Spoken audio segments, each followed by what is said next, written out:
Hello students. जैसा कि हमारा चैप्टर नंबर 9 चल रहा है जिसमें हम कमर्शियल क्रॉप्स पढ़ रहे थे। आज हम पढ़ेंगे उसी में ही ऑयल सीड्स यानी तिलहन, जिन जिन फसलों से तिल यानी तेल निकाला जाता है।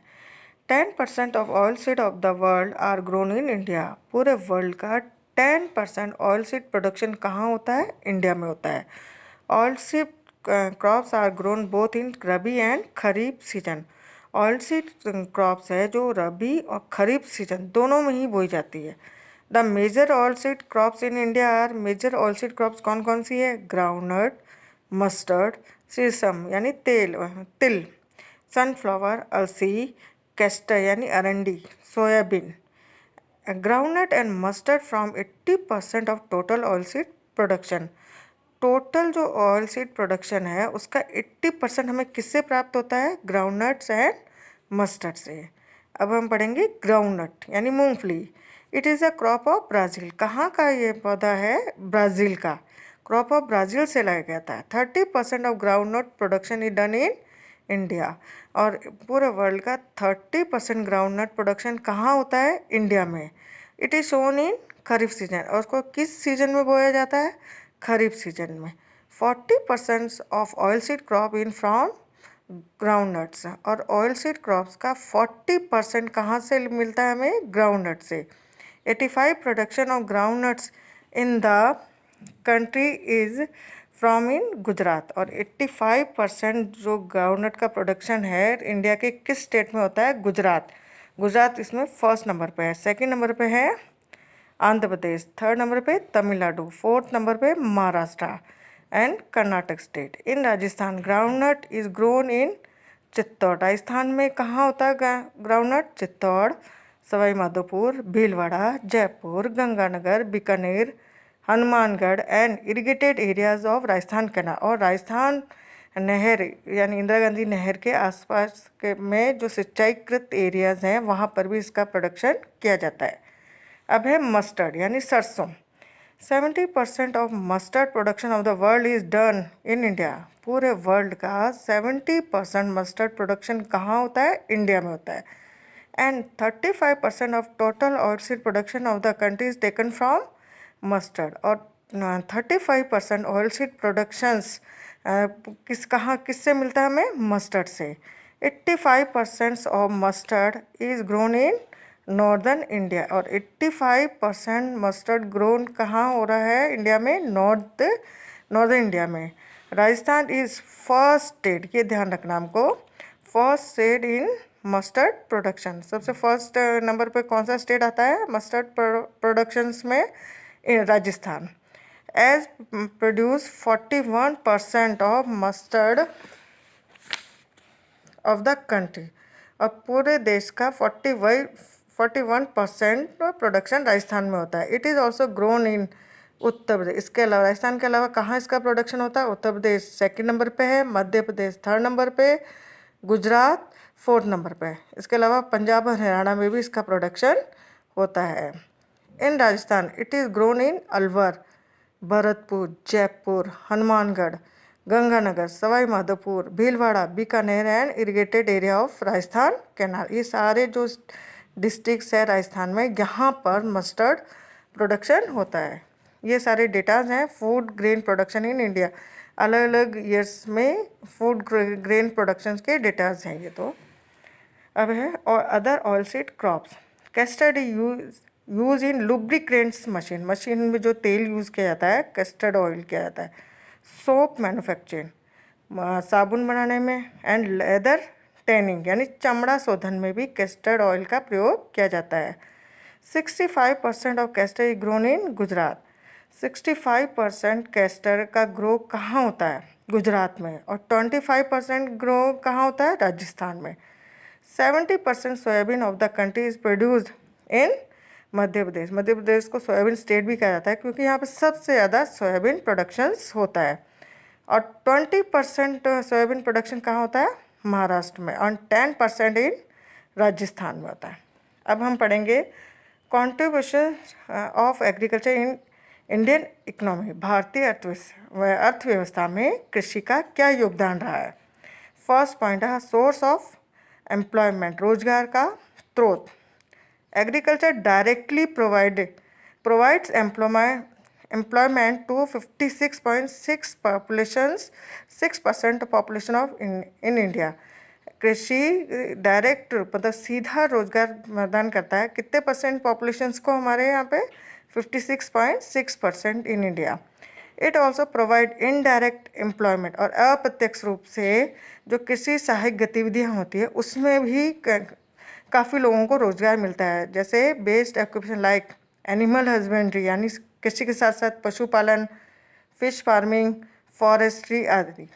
It also provide raw material. इसके साथ साथ ये एग्रीकल्चर रॉ मटेरियल प्रोवाइड कराता है इंडस्ट्रीज़ को which is an indirect source of livelihood, जो अप्रत्यक्ष रूप से जीवन निर्वाह का साधन भी है.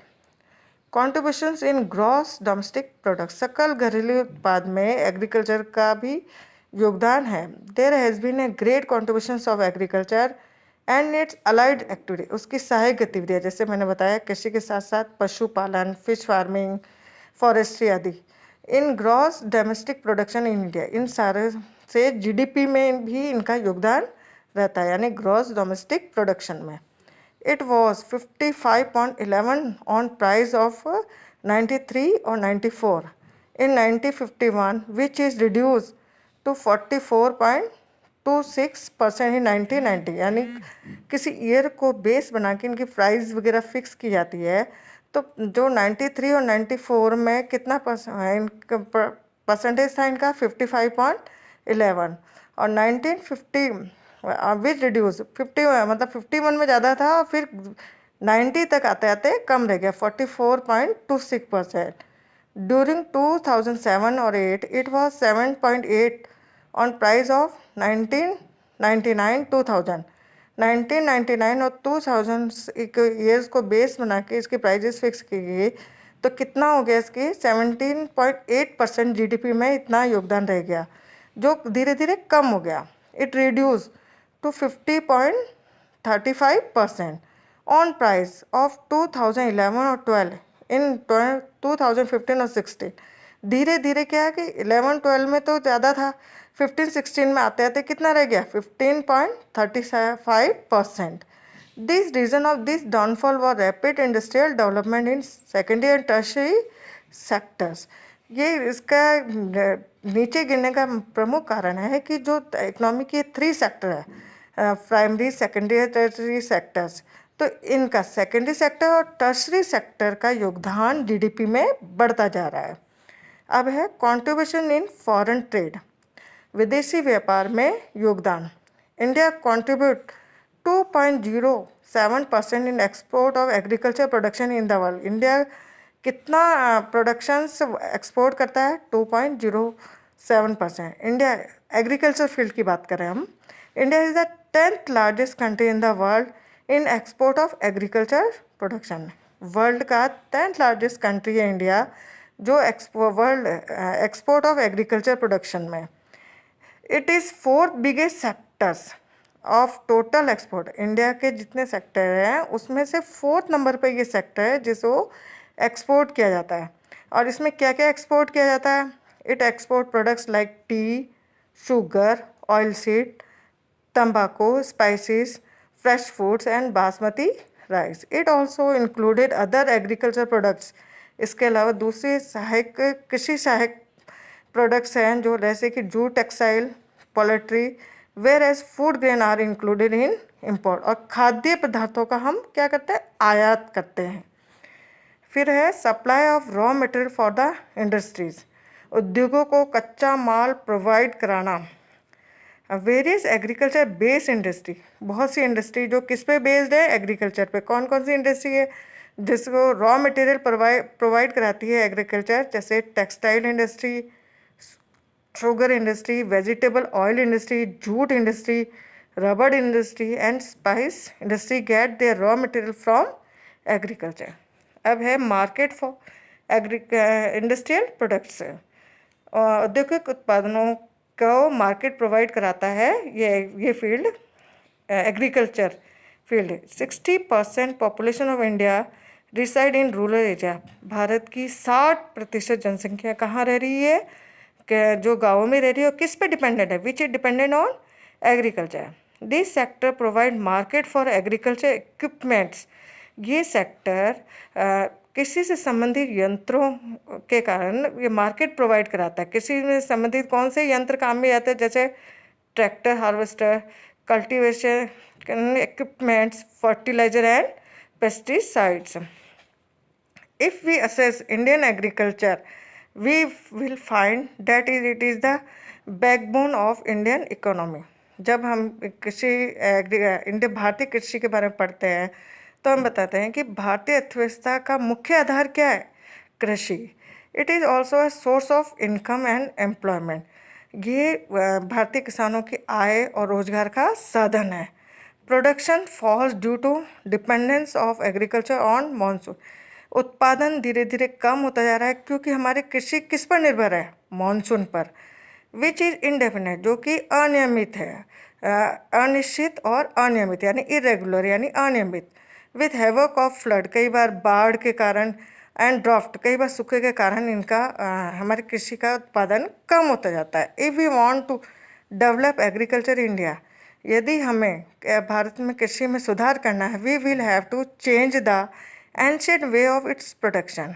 तो हमें कृषि की प्राचीन तकनीकों में परिवर्तन करना पड़ेगा। We will have to remove illiteracy, अशिक्षा को दूर करना पड़ेगा हमें, एंड अबॉलिश पॉवर्टी, या गरीबी को दूर करने का। only then development of agriculture and conditions of farmer will improve। यानी अशिक्षा, गरीबी, इन सब को दूर करके और इरिगेशंस के नए टेक्निक्स अडॉप्ट करके हम किसानों की दशा में और एग्रीकल्चर में सुधार कर सकते हैं। ये डेटाज हैं production of cash crops of in India. ये अलग अलग टाइम में ये चेंज होते रहते हैं। वैसे ये जल्दी आपको पढ़ने के लिए एग्ज़ाम में आते नहीं हैं। नेक्स्ट लेक्चर में हम इसके इम्पोर्टेंट पॉइंट और क्वेश्चन आंसर्स कंप्लीट कर देंगे, तब आपका ये लेसन कंप्लीट हो जाएगा। Thank you.